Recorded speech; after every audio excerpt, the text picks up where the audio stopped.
Okay, I'm here again. I did so well, they decided to bring me back. Hello. Hello. My name is Wisdom, and I'm here to talk about 3 instances where your logic should override your emotions when it comes to money, and 3 other instances that your emotions should override your logic when it comes to money.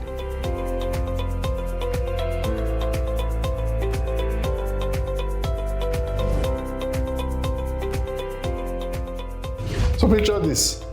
You go to a restaurant, you're having a date, you and the love of your life. And then you plan to spend 20,000. And then you get there and then you notice that at the end of the day, you guys are going to spend 40,000. In this moment, my brethren, I think your logic should override your emotions. Stick to the budget. Scenario number 2. You're walking and then you see this very nice dress that you like, that when you wear it, everybody's head will turn. Meanwhile, you bought one last week, and the week before that, you bought one again.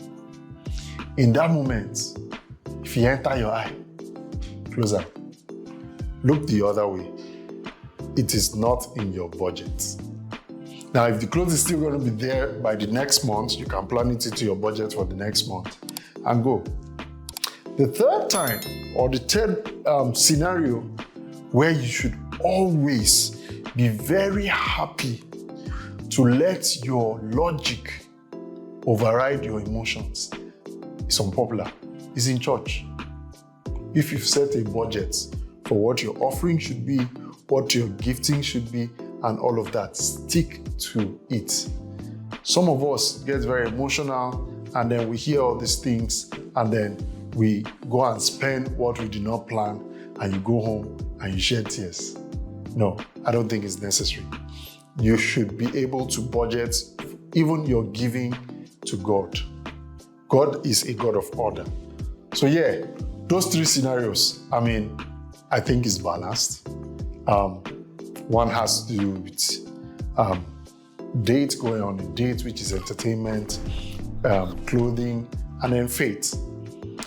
3 other scenarios where, in my opinion, I feel like it's okay for you not to be entirely logical. Somebody's on a sick bed.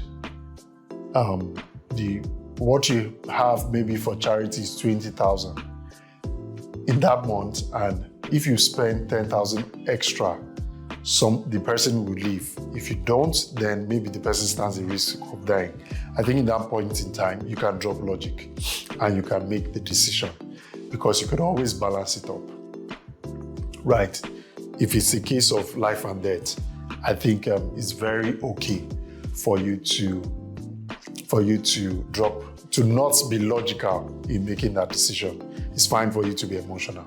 Number 2, if there is a deal, there's a land that popped up somewhere and you need to buy it, but it's stretching your budget. First of all, if that deal is very, very sweet, it's very unlikely that it will resurface.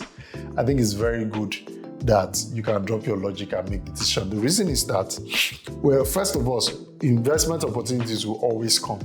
But what's the opportunity cost of losing that investment or gaining it? You should weigh it and then make the decision. So that's not the time to be stringent because of your budget and all of that. And again, these are just my opinions. These are my perspective. The expert will give you a more detailed take on it, on this subject.